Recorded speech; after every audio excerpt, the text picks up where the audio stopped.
Assalamualaikum warahmatullahi wabarakatuh.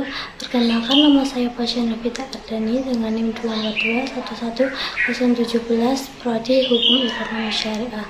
Di sini saya akan mempresentasikan hasil kerja saya yang berjudul mengidentifikasi peran pemerintah dalam kerangka ekonomi Islam. Di sini saya mengambil 5 rumusan masalah. Yang pertama, apa saja pengertian bank? Yang kedua, apa saja tujuan bank? Dan ketiga, apa saja fungsi bank? Dan keempat, apa saja jenis-jenis bank? Dan kelima, apa saja jenis-jenis kantor bank? Itu pengertian bank. Pengertian bank menurut etimologis yaitu berasal dari kata banko yang berarti bangku. Bangku yang dimaksud merujuk pada meja untuk menunjang aktivitas perbankan yang melayani nasabah. Istilah bangku kemudian terus berkembang dan hingga istilah bank digunakan dengan kegiatan pelayanan finansial.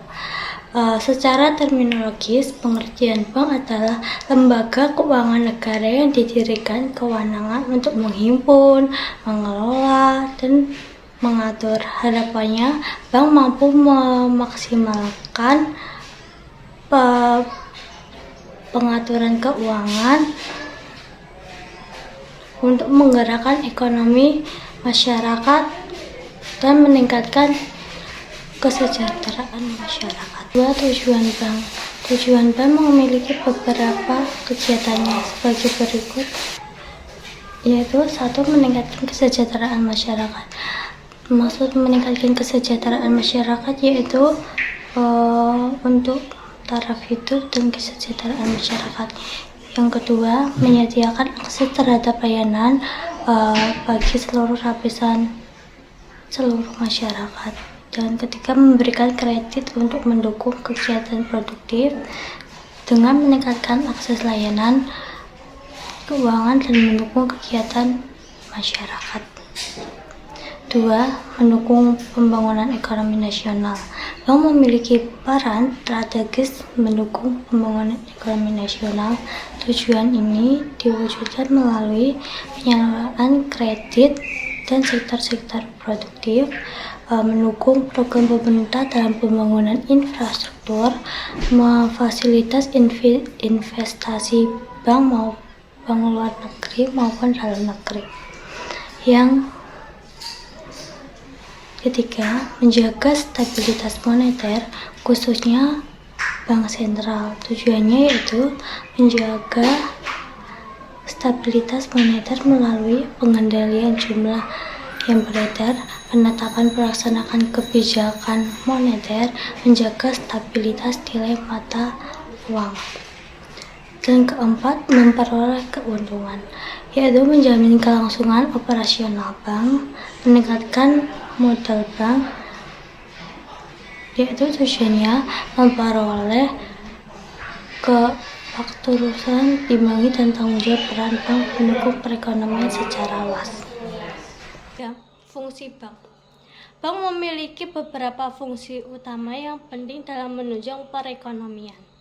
Berikut mengenai penjelasan fungsi utama bank. Yang pertama, fungsi penghimpunan dana atau funding. Salah satu fungsi penting bagi bank adalah menghimpun dana dari masyarakat. Bank berperan sebagai tempat yang dipercaya masyarakat untuk menyimpan uang secara aman. Dana yang dihimpun oleh bank dalam bentuk 1. Simpanan giro. Simpanan yang penarikannya dapat dilakukan setiap saat menggunakan cek dan sarana pemerintah pembayaran lainnya atau pemindahan pembukuan. Yaitu kedua, tabungan atau simpanan yang penarikannya dapat dilakukan melalui syarat tertentu yang disepakati tetapi tidak ditarik oleh cek. Yaitu contohnya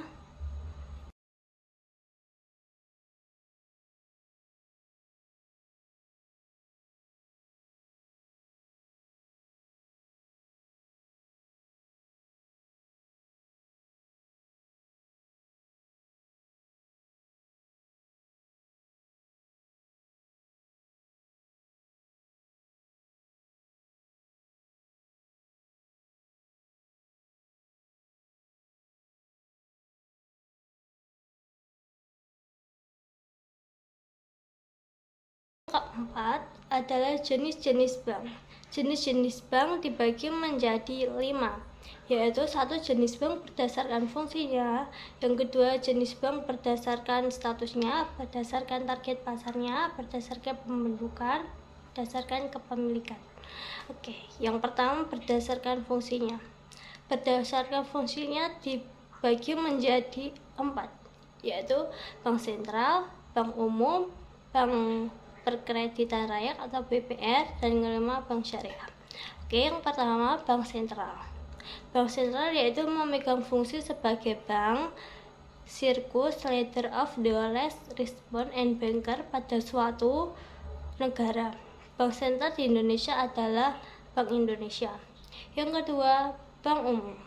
Bank yang melaksanakan kegiatan usahanya secara konvensional berdasarkan prinsip syariah yang dalam kegiatannya memberikan jasa dalam lalu lintas pembayaran, Undang-Undang Nomor 10 Tahun 1998 tentang perbankan. Yang ketiga, Bank Perkreditan Rakyat atau BPR.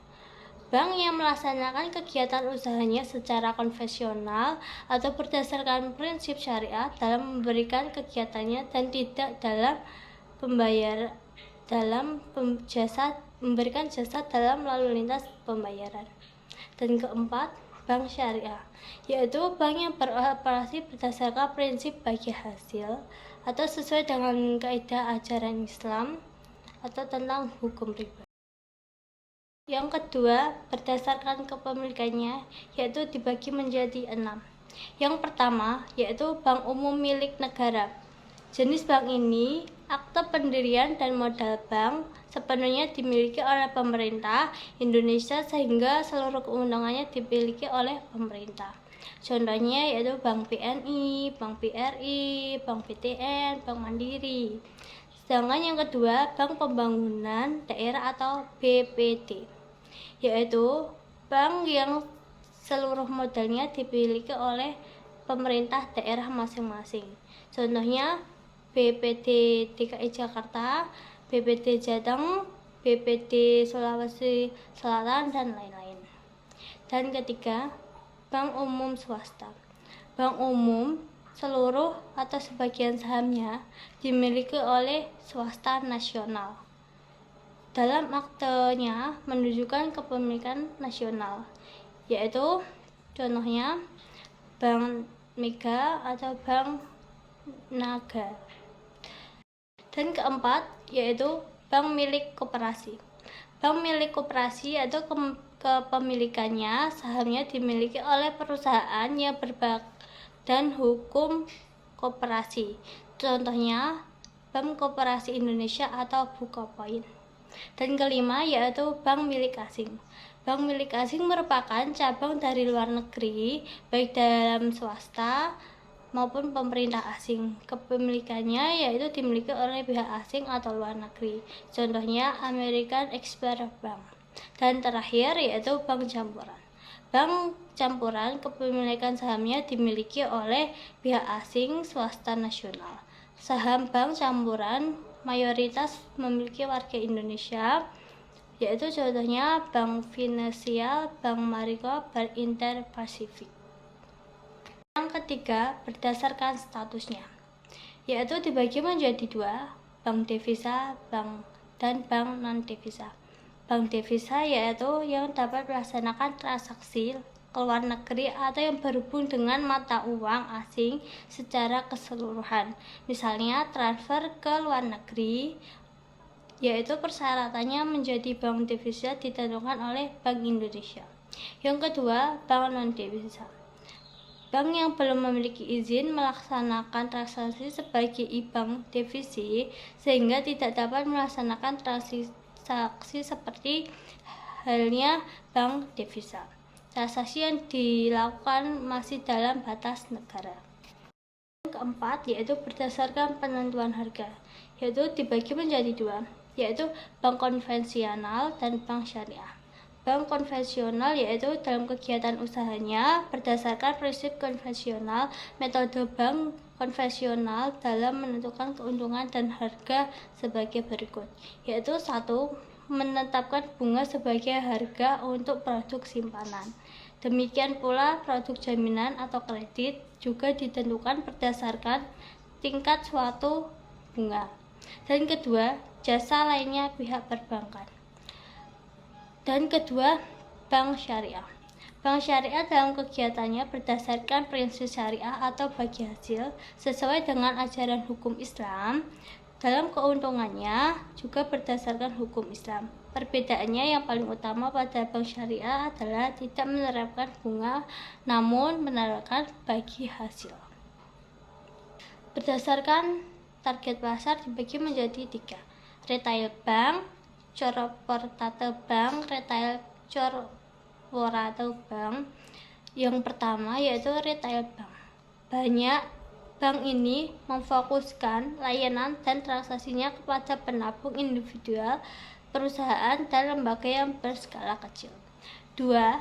Corporate bank.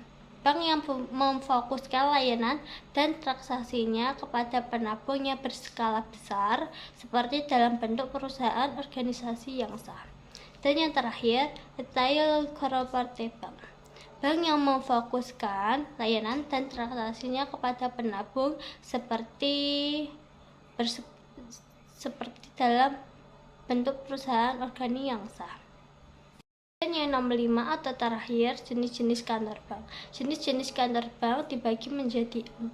Yang pertama yaitu kantor pusat, dan kedua kantor cabang penuh, dan ketiga kantor cabang pembantu, dan keempat kantor kas. Oke, yang pertama kantor pusat, yaitu memiliki pusat kantor dan tidak dapat melakukan kegiatan operasional sebagaimana kantor bank lainnya. Akan tetapi, pengendalian jalannya kebijaksanaan terhadap kantor pusat terhadap cabang-cabangnya. Yang kedua yaitu kantor cabang penuh. Kantor cabang penuh adalah salah satu cabang yang memberikan jasa bank paling lengkap. Dengan kata lain, semua kegiatan perbankan ada di kantor cabang penuh, dan biasanya kantor cabang penuh membagi kantor cabang pembantu. Dan ketiga, kantor cabang pembantu adalah kantor cabang yang berada di bawah kantor cabang penuh, di mana kegiatan jasa bank yang dilayani hanya sebagian saja. Perubahan status dari kantor cabang pembantu ke kantor cabang pusat apabila cabang tersebut memiliki kriteria sebagai cabang penuh dari kantor pusat. Dan yang terakhir, kantor kas. Kantor kas adalah kantor bank yang paling kecil, di mana kegiatannya hanya meliputi teller dan kasir saja. Dengan kata lain, kantor kas hanya melakukan sebagian kecil dan kegiatan perbankan berada di bawah cabang pembantu atau cabang penuh. Oke, sekian presentasi saya, dan wassalamualaikum warahmatullahi wabarakatuh.